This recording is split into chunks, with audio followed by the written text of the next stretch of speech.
Jungle. Audio Jungle. Bonjour à toutes et à tous, bonjour la team du canal Analyse, j'espère que vous allez bien. Me revoilà en très grande forme pour reprendre les rênes du canal, comme je vous l'avais indiqué dans mon dernier audio. C'est vrai que ces derniers temps, je n'étais pas très disponible en raison d'un examen que je passais. On était sur un examen continu, ça faisait depuis plus de 3 mois et demi que j'étais dessus. L'objectif de cet examen, c'était de pouvoir avoir la certification de l'AMF, c'est-à-dire de l'autorité des marchés financiers en tant que trader et formateur. Voilà, j'ai eu mon examen qui était prévu jeudi 10 à 10h, donc ça durait 2 heures, 10h midi, voilà, et on avait les résultats 1 heure après. Donc aujourd'hui, j'ai le grand honneur, chers amis, l'immense privilège et la très grande joie de vous annoncer qu'aujourd'hui, je suis certifié AMF, donc j'ai eu la certification de l'autorité des marchés financiers. Donc je n'ai pas encore reçu mon diplôme, mais je vais le recevoir prochainement. On est nombreux effectivement à solliciter cela. Alors cette certification-là, eh bien, c'est une véritable légitimité pour le coup en tant que trader, mais également formateur. Ça m'apporte une véritable légitimité et une véritable crédibilité. À côté de ça, cette certification, personnellement, ça va pouvoir me permettre de me démarquer de la concurrence. Vous savez qu'aujourd'hui, sur Internet, sur les réseaux sociaux, il y a de plus en plus de traders, de pseudo-traders qui s'annoncent traders, mais pour la majorité, ce ne sont pas des traders. Ils n'ont jamais tradé sur des marchés réglementés, ils n'ont jamais tradé autre chose que des CFD. Bref, autant vous dire que de nombreuses personnes se laissent avoir par ces bonimenteurs. Et puis à côté de ça également, vous avez pu le constater, cette recrudescence de propositions de formation soi-disant professionnelle pour apprendre le trading, pour devenir trader professionnel. Et là encore, si vous regardez bien, eh bien une grande majorité des formateurs ou des formations qui sont proposées sur Internet, eh bien ne sont pas certifiés AMF. Donc là, pour le coup, on prend littéralement notre envol au sein de TradeUp. On passe un nouveau cap beaucoup plus professionnel dans un véritable cadre. On est dans les clous et grâce à cette certification, nous avons aujourd'hui la légitimité, nous avons la reconnaissance de l'autorité des marchés financiers et donc une véritable crédibilité en tant que trader, donc personnellement, et formateur. Et grâce à cette certification également, cela va nous permettre de pouvoir rendre éligibles au CPF nos formations professionnelles. Voilà, c'était la petite parenthèse, je tenais à vous en faire part pour que vous le sachiez. Passons maintenant au vif du sujet, revenons-en à nos moutons, c'est-à-dire analyse de la semaine sur le DAX, le CAC 40 et l'or.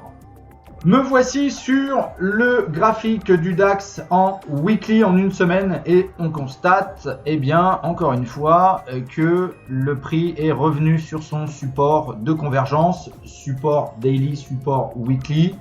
Donc là, ce qu'on va surveiller, c'est cassure ou non de cette zone de support. Alors, comme je l'ai répété à de nombreuses reprises, on constate ici que de nombreuses fois, le support a été testé. Comme je l'ai expliqué, comme je le redis souvent, un support, en tout cas une zone qui est testée, plus elle est testée, plus elle va avoir tendance à se fragiliser, et donc à un moment donné, il y aura cassure. Donc là, en plus, le contexte peut potentiellement aider à cette cassure. Ça veut dire quoi? Le contexte macroéconomique, tout d'abord, notamment par rapport à l'inflation grandissante. Alors vous savez que la BCE, en tout cas les banques centrales, sont censées resserrer les taux justement pour freiner cette hyperinflation, parce que là clairement on est dans l'hyperinflation. N'allez pas voir sur le site de l'INSEE, l'INSEE va vous dire qu'on est environ à 3 ou 4% d'inflation. La réalité elle est tout autre, c'est qu'on est 2 fois plus. Aujourd'hui l'inflation avoisine les 10%. On est dans ce qu'on appelle une dynamique d'hyperinflation. D'ailleurs vous le constatez au niveau des prix, et puis j'ai envie de dire également au niveau des taxes et au niveau de vos salaires. Si vous êtes salarié, vous remarquerez bien que aujourd'hui votre pouvoir d'achat ne vaut plus grand chose. C'est ainsi. Donc la BCE elle dit, mais on voit bien qu'elle a du mal à prendre les commandes pour augmenter les taux directeurs, le taux REFI notamment. Donc, même si la BCE, son rôle, c'est la stabilité des prix au sein de l'Union européenne et également freiner l'inflation, en tout cas maintenir l'inflation à un taux proche des 2%, on voit bien que elle a quand même du mal à augmenter ses taux. Et quand bien même elle augmenterait ses taux, donc c'est prévu courant 2022, eh bien, autant vous dire qu'elle ne va pas les augmenter de beaucoup. Voilà. Je ne vais pas revenir sur ce que j'ai déjà dit, c'est-à-dire que tout ce système financier c'est fait pour les riches, pour les élites, pour l'oligarchie, etc.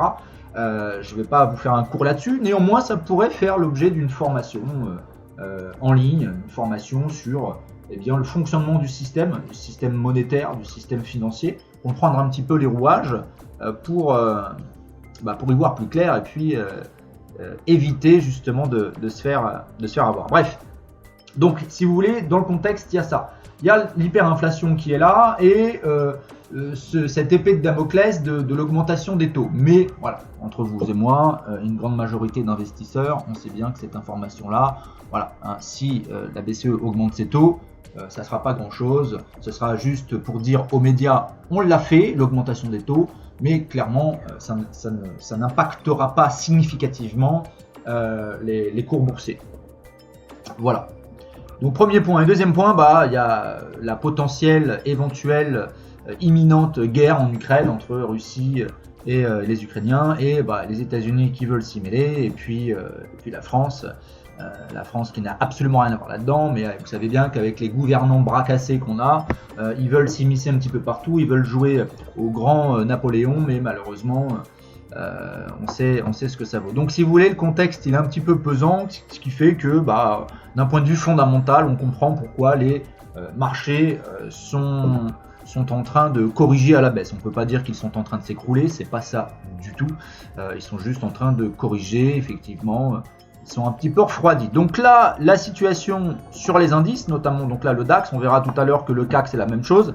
Eh bien, voilà, le cours est revenu chercher cette zone de support de convergence daily hebdomadaire. Donc là, qu'est-ce qu'on va surveiller, les amis, en weekly? Eh bien, ce qu'on va surveiller, c'est si cette semaine, eh bien, cette bougie-là, elle clôture en dessous des derniers plus bas. Alors, les derniers plus bas sont ici. Voilà, on est là. Donc je vais tracer. Tac, je vais le mettre même en violet. Hop. Voilà, pour avoir un repère. Voilà, donc ici, c'est vraiment notre repère qu'on va surveiller pour voir si la bougie hebdomadaire clôturera donc en fin de semaine en dessous ou au-dessus. Ok? Donc ça, c'est le premier point qu'on va devoir surveiller.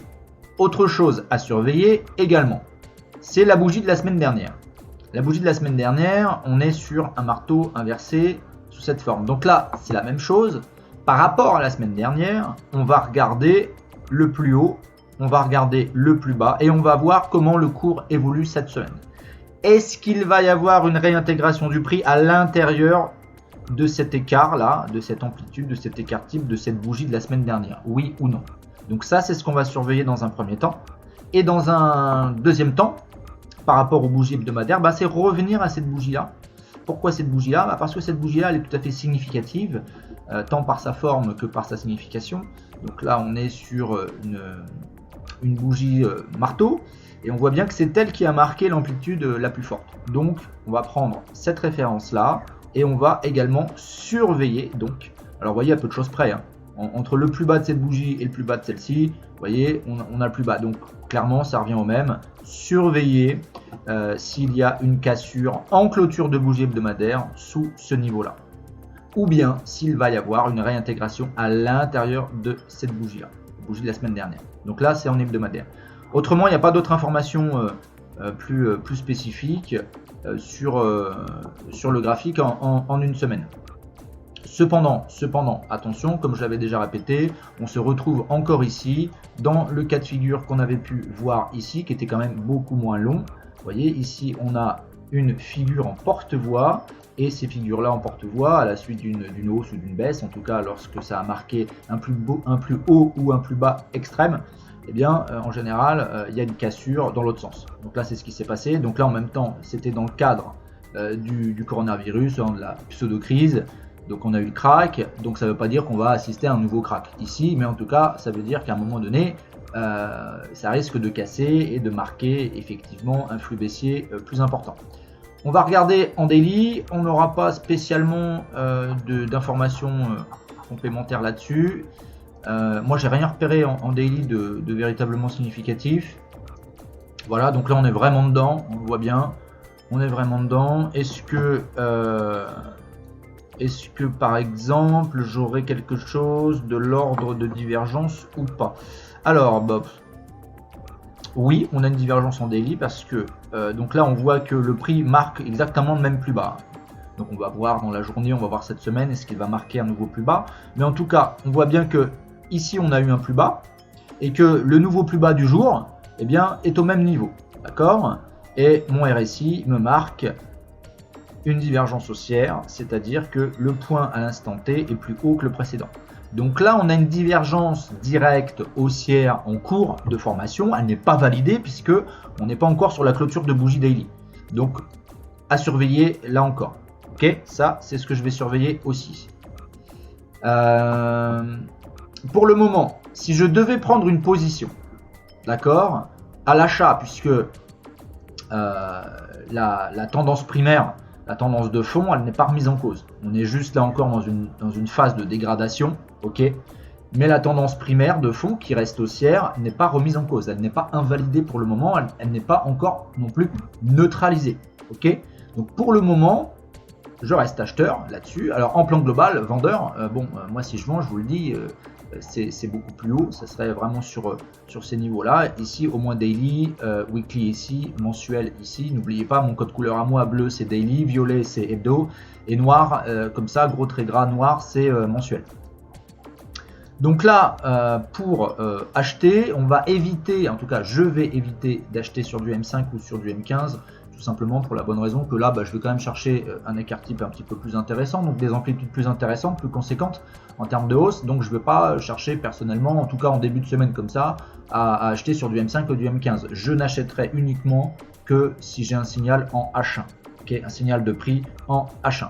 Alors donc là, en daily, ma seule information, rien de plus, on reste dans la zone de support de convergence et j'ai une divergence directe haussière en cours de formation, à voir si celle-ci se valide en fin de séance.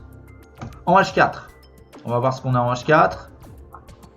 En H4 ici, donc on voit bien que le prix a longuement évolué à l'intérieur de ce canal descendant là en H4. Il nous a marqué ici un double top décalé. Et puis là, boum, on est sorti, vous voyez, par le bas. Donc là, on était effectivement pris, le prix dans cette zone-là était pris dans ce qu'on appelle un triangle symétrique. Et là, boum, on a une échappée par le bas. Donc les niveaux horizontaux étant plus importants et ayant plus de force que les niveaux obliques, il n'y a rien d'étonnant à ce que le prix casse et aille chercher un niveau horizontal ici. Donc effectivement, ce n'est pas parce qu'on a cette cassure ici que obligatoirement ça veut dire qu'on va avoir un flux qui va s'installer durablement à la baisse. Okay, le prix peut très bien casser, aller chercher le niveau horizontal et rebondir ensuite. Et donc s'il y a rebond, je n'achèterai uniquement que sur signal H1. Donc là je passe sur du H1 et les amis, regardez qu'est-ce que j'ai calculé en H1. Une belle figure harmonique en H1, XABCD bullish total. Voilà, c'est une bullish totale en fonction des proportions et des ratios. On est sur une figure harmonique bullish totale. Donc ça nous indique quoi? Ça nous indique tout simplement un potentiel retournement à la hausse. Oui, c'est bien, mais sur quel niveau? Sur ce niveau-là, déjà dans un premier temps, j'ai envie de dire oui et non. Tout dépend de la clôture en H1. Moi, je n'achèterai qu'en clôture de H1 si j'ai un signal de prix ou si j'ai un breakout, c'est-à-dire cassure, clôture du plus haut de la bougie précédente, donc celle-ci. Donc là, si j'ai une clôture au-dessus de 14 970 en H1, let's go, j'achète et mon SL sous le dernier plus bas du jour, en prenant une petite marge. Ok? Donc ça, c'est si je cherche tout simplement à jouer sur un signal de prix H1 sans prendre en compte ma figure harmonique. Si je prends en compte ma figure harmonique, eh bien, je vais appliquer dessus la méthode que je vous apprends dans la formation Vision. Donc, hop. Donc là, je fais très simple. Donc là, on voit bien que le prix a retracé 100% de son mouvement précédent. Ok, donc de ce mouvement-là, il a retracé 100%, puisque là on est sur les 100%. Bon, moi c'est pas ça que je cherche. Alors 100% c'est quand même important. Si effectivement j'ai un signal de prix en H1, je vais acheter. Moi ce que je vais plutôt chercher comme signal, enfin comme niveau, ça va être plutôt ce niveau-là. Voilà, hop, ça c'est du 1 heure, c'est très bien. Je le duplique, je le mets sur les 113, je le mets sur les 127. Voilà, moi c'est ces trois niveaux-là d'excès que je cherche. Parce que là on a quand même un flux important qui s'est installé. Donc voilà. Donc un des trois niveaux ici, soit le niveau des 14 720 environ, la zone, soit le niveau des 14 600, soit le niveau, la zone des 14 300 environ. Okay, l'un de ces trois niveaux là en excès. Donc là on serait vraiment sur l'un de ces trois niveaux, sur une intervention vraiment optimale. Alors bien sûr, on va pas se dire bon bah dès qu'il arrive sur les 113 j'achète, et puis si redévisse je rachète sur les 127, et puis si redévisse, non, on va chercher effectivement une valeur de confirmation. Donc là celui-ci je l'enlève, voilà, donc là j'ai mes trois niveaux, je vais chercher une confirmation sur du daily pour le coup, sur du daily, et puis bah, je vais reprendre si vous voulez le dernier swing du cours par rapport à sa dernière correction significative. Donc la dernière correction significative, elle s'est effectuée ici. Et en plus, on a eu un rebond sur ma trendline ici hebdomadaire, en violet. Donc je vais piquer d'ici jusqu'au plus haut extrême. Tac, et je vais chercher des niveaux de convergence en daily avec Fibonacci. Et donc, ah bah oui, maintenant je les ai pas, il faut que je puisse les répercuter en H1, donc il faut que je puisse les répercuter sur les unités de temps supérieures. Alors, hop, hop, un petit contretemps, oui, hop, voilà. Ok, je repasse sur du daily, voilà. Donc là, je cherche une convergence sur les 38%, les 50 ou les 61. Et là, mes 38% sont ici. Tiens donc, mes 38% sont sur ici un niveau en bleu. Donc c'est un niveau daily. Donc on voit bien que mes 161% de ma figure harmonique H1, elle est très très proche des 38% ici de mon niveau en daily. Donc c'est celui-ci que je vais privilégier. Donc je le déplace. Là. D'accord. Je le mets juste en dessous du bleu. Et puis ces deux-là, bah, je peux toujours les garder garder quand même des repères. Mais c'est avant tout cette zone-là que je vais chercher. Là c'est vraiment le point optimal. Alors vous imaginez bien que le prix, soit il dévisse rapidement ici, soit ça mettra du temps. Mais en tout cas, vous pouvez toujours garder sous l'oreiller, ou sous le matelas, ou sous la moquette, un ordre d'achat en buy limit dans la zone des 14 430, 14 460. Dans cette zone là on a effectivement ici un point d'achat tout à fait intéressant pour du swing. Là clairement c'est du swing, mais en prenant un achat ici, franchement on pourra aller chercher par la suite des amplitudes tout à fait conséquentes. Voilà. Donc, hop, je reviens sur le H1, puisque ma figure harmonique, elle est sur le H1. Donc là, on va voir ce qui se passe en H1 aujourd'hui. Alors attention, c'est début de semaine. Donc voilà. Donc pour le moment, j'ai rien d'autre à faire, parce que je sais bien que le prix, vous voyez sur ma zone ici, là, ma zone d'intervention, donc entre, vous voyez même pas, on est carrément à 14 395 et 14 450, allez j'arrondis même à 460 dans cette zone là. Là on a vraiment une zone d'achat optimale pour du swing. Ok, mais je n'exclus pas effectivement un signal de prix en H1 aujourd'hui ou demain, on va voir, sur cette zone hebdomadaire là en violet, ou sinon sur l'un de ces deux niveaux, 113% ici, 127% ici. Pareil, si le prix vient chercher l'un de ces deux niveaux là, si aujourd'hui par exemple, imaginons il n'y ait pas de signal d'achat en H1 et que le prix par la suite continue de dévisser, je chercherai un signal d'achat sur le niveau des 113%. Ok, donc dans la zone des 14 720, un signal d'achat là-dedans en H1. Ok, et si ça continue de dévisser, je chercherai encore là aussi sur les 14 006 un signal. On a quand même trois niveaux de repère, sachant que vraiment le point optimal d'achat serait cette zone-là. à voir. Donc là, à part attendre et surveiller ce qui se passe aujourd'hui, eh bien, il n'y a rien d'autre à faire. Je ne peux pas vous donner là les TP, ça sert à rien du tout, puisque pour le moment, on n'a pas de signal. On n'a rien du tout. Donc, qu'est-ce qu'il faut faire? Attendre de voir ce qui va se passer sur les bougies en H1, sur ce niveau-là. Si il se passe quelque chose, on achètera, j'achèterai. Je vous tiendrai informé. Sinon, si ça continue de dévisser, je surveillerai cette prochaine zone pour un prochain signal. Donc voilà pour le DAX. Maintenant, on va passer sur le CAC. Le CAC, c'est la même chose. Le CAC, c'est exactement la même chose. Là, pour le coup, à peu de choses près que le DAX. Donc, pareil, aujourd'hui, vous voyez, on a les mêmes bougies. Hein. C'est quand même assez incroyable. C'est quand même assez incroyable sans vraiment l'être.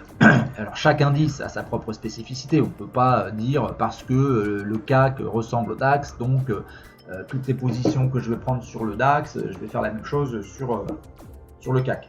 Il ne faut pas oublier que le CAC 40, ça représente les entreprises françaises et que le DAX 40, ça représente les entreprises allemandes. Donc il y a quand même une différence significative. Donc on ne peut pas, sous prétexte de dire que oui, hein, c'est le DAX qui drive, certes, il drive, mais ce sont quand même des indices différents.